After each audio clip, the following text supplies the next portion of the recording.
That does it for us tonight. Now it's time for the last word with Lawrence O'Donnell. Good evening, Lawrence. Thanks, Rachel. You had Rand Paul. I have Ron Paul tonight. Congratulations, man. Enjoy. Thanks, Rachel. Every forest fire begins with a single spark, and so did the Tea Party movement. The tinderbox of protesters ready to dismantle the American government and eliminate its revenue system must have gotten their ideas from somewhere.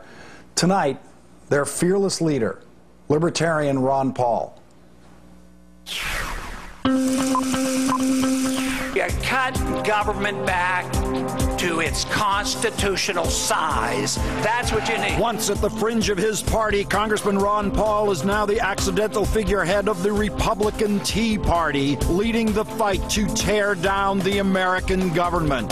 I believe that's what the Tea Party movement's all about, is cutting it back to size. Ron Paul's message also the fuel for more extreme Tea Party candidates. Who is Ken Buck? I'm an extremist. You regret it all dressing up as a Nazi. I'm Sharon Abel. I'm Linda McMahon. I'm Christine O'Donnell. I'm not a witch. The father of a movement, also the actual father of one of the most extreme candidates, Republican Tea Party nominee for Senate from Kentucky, his son, Rand Paul. Do you think that a private business has a right to say we don't serve black people? I don't believe in any discrimination. Rand Paul says he hates the Americans with Disabilities Act. They're going to cut air traffic control, food safety, clean air. They're playing you, and you know it. There are some of those who are looking at the Tea Party and they're hoping that it'll just go away. Isn't it amazing? When Republican Congressman Ron Paul won the Conservative Political Action Conference straw poll in February of this year, it seemed he was headed for another 2012 run for president, but on Saturday, someone else took the spotlight at the Virginia Tea Party Patriots Convention. New Jersey Governor Chris Christie won the 2012 presidential straw poll with 14%. Ron Paul came in third with 12.5%. Is Ron Paul losing his grip on the party he helped create? Joining me now from his district in Clute, Texas, Ron Paul. Congressman, thanks for joining us tonight. Well, you cite that election. I think the difference between the first and third place was 28 votes. So I don't think that's a movement quite yet. Look, I think Chris Christie certainly deserves some credit for being bold, because everybody talks about cutting, and he did it. So I think he certainly deserves some attention for that. But it's not too startling when you think that just a few votes difference between first, second, and third. But you've been the anti-government guy your entire career. Chris Christie comes out of nowhere. He talks tough with the teachers union and thinks maybe he might cancel an infrastructure project, and suddenly he's on top of the poll. How did that make you feel? Well, this Johnny-come-lately jumping in there. Yeah, like I said, I was 28 votes behind out of 1,500 votes. So I think it's very interesting, and I wouldn't want to take anything away from him. And I don't think it has a whole lot of significance. That's all. Just like how many people thought it was real significant that I won the CPAC poll last year. Did you think that was earth-shattering? No, I don't think that was earth-shattering either. Let's get to the Tea Party, and let's start with term limits. The Tea Party's in favor of term limits. Your son is in favor of term limits. In his Kentucky debate tonight, he said this. I think my greatest attribute is that I've never held office. I think we have too many people that go and stay for a career. Now, your son is clearly talking about you. You've been in Congress for 20 years. What do you need to teach Rand about the value of your experience and seniority in Congress? Well, one of the agreements we had when I came on your show was we weren't going to talk about other candidates, so I'm not going to talk about other candidates. But you also said the Tea Party people... I wasn't part of any agreement in you coming on the show. If someone made an agreement with you, I don't know about it. No one said anything about it. But go ahead. Well, then I think that's impolite then. I mean, I don't think that's polite not to have somebody say, yes, we wouldn't be talking about other candidates. But let me go ahead and answer your question. First, you said the Tea Party people had a position position that supports term limits. The Tea Party, I don't know of any contract. All I know is my relationship with the Tea Party people, which was really the first step, and that was in December 16th of 2007. And that, they organized on their own to support my positions, and at that time, I can guarantee you term limits never even came up. Now, do you want to know my position? You obviously don't support term limits. No, obviously, I have supported term limits. I've introduced legislations for term limits all through the 70s. I was the first one ever to introduce legislation like that. And what would be the limit? Also, we had about wait, let me answer. Let me answer.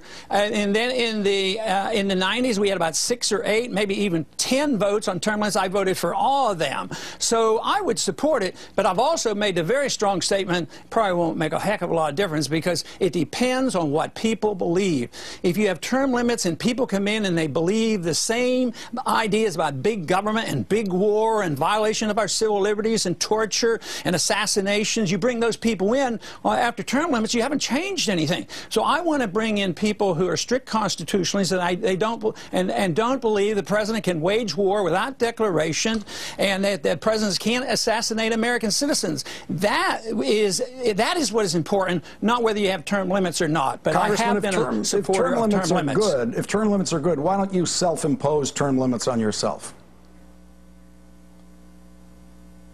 Well, because I just explained to you I didn't think term limits were all that great. Matter of fact, the people who self-limited term, wait, let me answer. The people who self-limited themselves for 6 years, some who were the conservative and more principled people left, and they were some very good people and they believed in the Constitution. Those who got in saying, I'm going to term limit myself, frequently they didn't stick to their guns. Term limits are going to be effective this year. We are doing it in a very proper manner. The Tea Party people are limiting the terms of a lot of members of Congress, and a lot of people don't like that. So I think the discussion about legalizing and changing the Constitution, how long is it going to take you to change the Constitution? I think that's an academic discussion, and that's a distraction from the term limits that are going on right now, which the establishment politicians aren't very happy about. Now, in that debate tonight in Kentucky, the subject of Medicare came up. Let's hear what they had to say about Medicare. Rand Paul's against all of these various programs, all of these agencies of the government. The one thing he said that he wouldn't eliminate is the agency that pays to doctors in Medicare because he, quote unquote, wants to make a comfortable living. Well, there's the issue. You pay more, he gets more. Now, why couldn't you get your son to do what you did as a doctor and simply refuse to take Medicare patients so that he could avoid this conflict of interest, this hypocrisy of being against Medicare, except when he can make money from it? Maybe you should check out, because you just quoted his opponent, maybe you ought to check out that quote and see if it's accurate or not. That might make the difference. And quite frankly, I'm not answering for Rand. I mean, he has his own campaign and he's doing quite well and he's ahead and people are panicking and I see establishment people would like to knock him down another notch. But that's not relevant to what's going on here. Of course we're going to have some disagreements. People in the libertarian movement and in my campaign, we have disagreements, but no, I don't think that's all that relevant.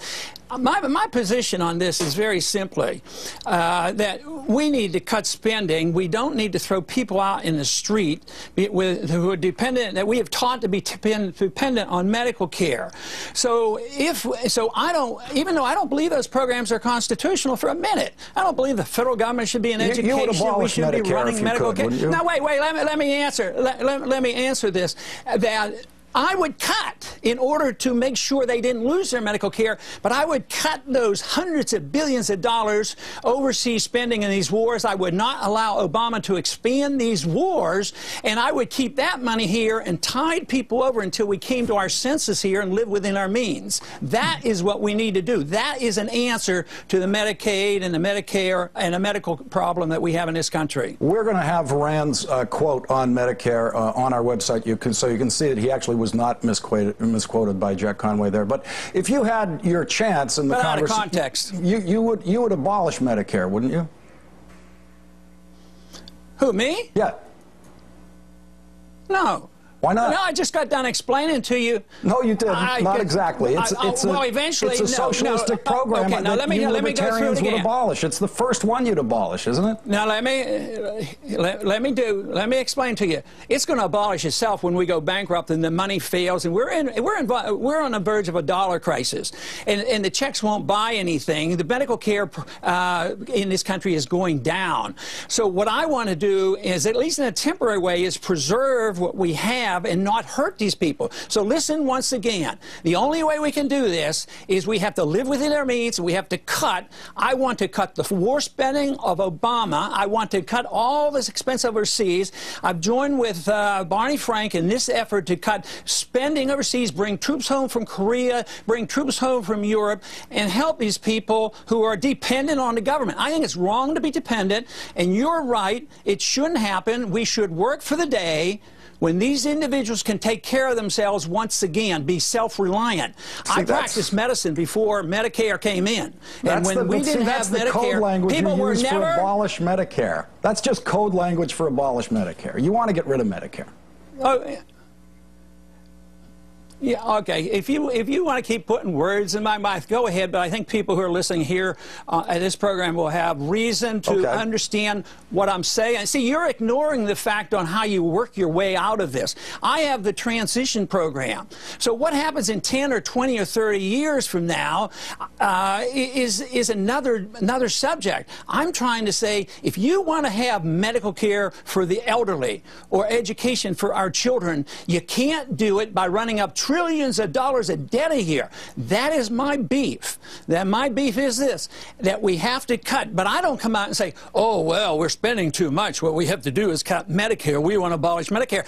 You're absolutely distorting my views. My views are this, and I should get a lot, and I do get a lot of support from the left because they understand.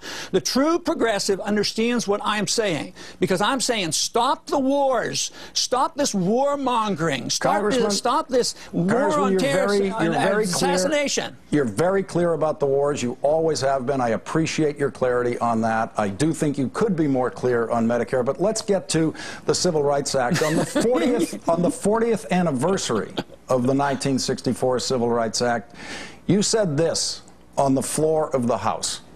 The Civil Rights Act of 1964 did not improve race relations or enhance freedom.